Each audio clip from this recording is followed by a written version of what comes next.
সকল দুর্নীতির বিরুদ্ধে আমাদের সমর্থন আছে। বিগত সরকারের আমলে যত অন্যায়, অবিচার, গুম, খুন, নির্যাতন, লুটপাট যা কিছু হয়েছে, অনিয়ম, সব কিছুর বিরুদ্ধে আমরা আন্দোলন করে তো নতুনভাবে দেশকে আবার স্বাধীন করা হয়েছে। অতএব প্রত্যেকটি দুর্নীতির বিরুদ্ধে আমাদের স্পষ্ট সমর্থন থাকবে বা আছে বলে আমি মনে করি। আচ্ছা, এখন ঘটনা হচ্ছে আপনারা যেটা জানতে যাচ্ছেন সেটা ক্লিয়ারলি বলছেন না, আমি আপনাদেরকে ক্লিয়ার করি। দেখেন, আমি এই শহরের ছেলে, আপনাদের সামনে আমি ছোট থেকে বড় হয়েছি।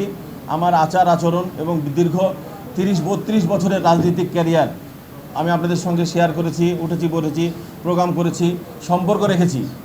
এখন এর মধ্যে আপনারা আমার সম্বন্ধে ভালো জানেন এবং রাজশাহী মহানগরবাসী আমার সম্বন্ধে জানে। এখন ঘটনাটি যেটা হচ্ছে, যদি কেউ বা কাহারা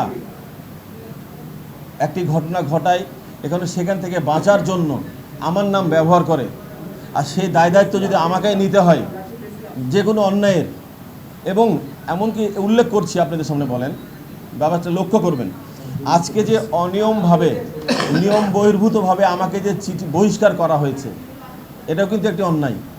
এই অন্যায়ের দায়ও যদি আমাকে নিতে হয়, তাহলে আমি মনে করি রাজশাহীর সবচেয়ে বড় নেতা আমি, আমাকে নিয়েই সব কিছু আলোচনা, সব কিছু দায়িত্ব তো আমারই, তাহলে তা আমাকে তো আলোচনা হবেই, এটাই স্বাভাবিক। আমি মনে করি এটি প্রতিহিংসামূলক একটি সিদ্ধান্ত এবং হঠকারী সিদ্ধান্ত। যারা হঠাৎ করে নিয়েছে তারা সংগঠনের গঠনতন্ত্র সম্পর্কে অতটা জানে না, সংগঠন অতটা বুঝে না বলে আমি মনে করি। দেখেন, বিগত দিন ছাত্র সংগঠন করে এসেছি, যুব সংগঠন করে এসেছি। এখন আমাদের একটা বয়স হয়েছে, আমরা মূল সংগঠন করব বলে আশাবাদ প্রকাশ করছি বা মানুষজনকে বলছি, নেতৃবৃন্দকে বলছি, আমরা এখন মূল সংগঠনের দিকে এগিয়ে যাচ্ছি। এখন যারা প্রতিপক্ষরা যারা মনে করছে যে না, সুইটের মতন ক্যারিয়ার হয়তো বা রাজশাহীতে আর কারো নাই, সে ছাত্রদলের সভাপতি ছিল, যুবদলের সভাপতি হয়েছে, প্রত্যেকটি ওয়ার্ডে, মহল্লায়, শিক্ষা প্রতিষ্ঠানে, থানায় তার নির্দিষ্ট কমিটি করেছে, সংগঠন সুন্দরভাবে পরিচালিত করেছে। অতএব তাকে বাধা দেওয়ার মতো তেমন কিছু নাই। তাই এই বহিষ্কারের হাতিয়ারটা তারা ব্যবহার করছে বলে আমি মনে করছি। এটা একটি নাটক ভাই।